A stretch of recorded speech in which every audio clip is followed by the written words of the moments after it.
نبی کریم علیہ السلام نماز پڑھا رہے تھے، ظہر کی نماز تھی، عصر کی نماز تھی، صحیح مسلم میں موجود ہے۔ حضرت ابو ہریرہ فرماتے ہیں نماز پڑھاتے پڑھاتے نبی پاک نے قدم آگے کیا، نماز پڑھاتے پڑھاتے قدم آگے کیا اور یوں ہاتھ اٹھایا پھر واپس کر لیا۔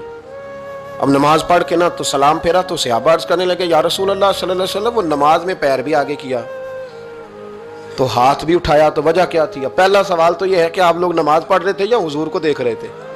تو صحابہ تو پہلے ہی بتاتے ہیں کہ بھئی ہم تو پہلی صف میں نماز اس لیے پڑھتے تھے کہ نماز بھی ہوتی رہتی تھی اور چپ کے محبوب کی دید بھی ہوتی رہتی تھی۔ حضور سے پوچھا یا رسول اللہ وہ نماز پڑھتے پڑھتے قدم آگے بڑھایا آپ نے تو پھر پیچھے کر لیا، کیا تھا؟ اور ہاتھ اٹھایا تو پھر آپ نے نیچے کر لیا۔ تو نبی کریم فرمانے لگے نماز پڑھاتے پڑھاتے جب میں نے کہا نا سمی اللہ لمن حمیدہ، اچانک میری نظر اٹھی تو جنت میں چلی گئی، نظر اٹھی تو جنت میں، تیرے لیے 2-4 قدم عرش بری ہے۔ تو محبوب فرماتے ہیں جب میری اوپر نظر گئی نا تو میں نے دیکھا کہ انگوروں کا ایک خوشہ لٹک رہا ہے جنت میں، تو میں نے ہاتھ بڑھایا کہ توڑ لوں۔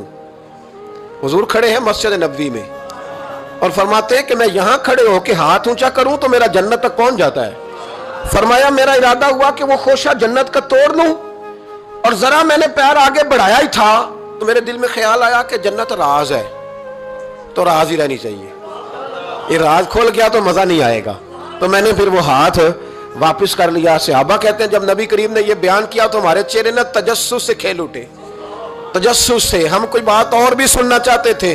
تو محبوب فرمانے لگے اگر میں وہ خوشہ توڑ کے لے آتا اور تمہیں دے دیتا تم قیامت تک بھی کھاتے رہتے تو تم سے ختم نہیں ہونا تھا۔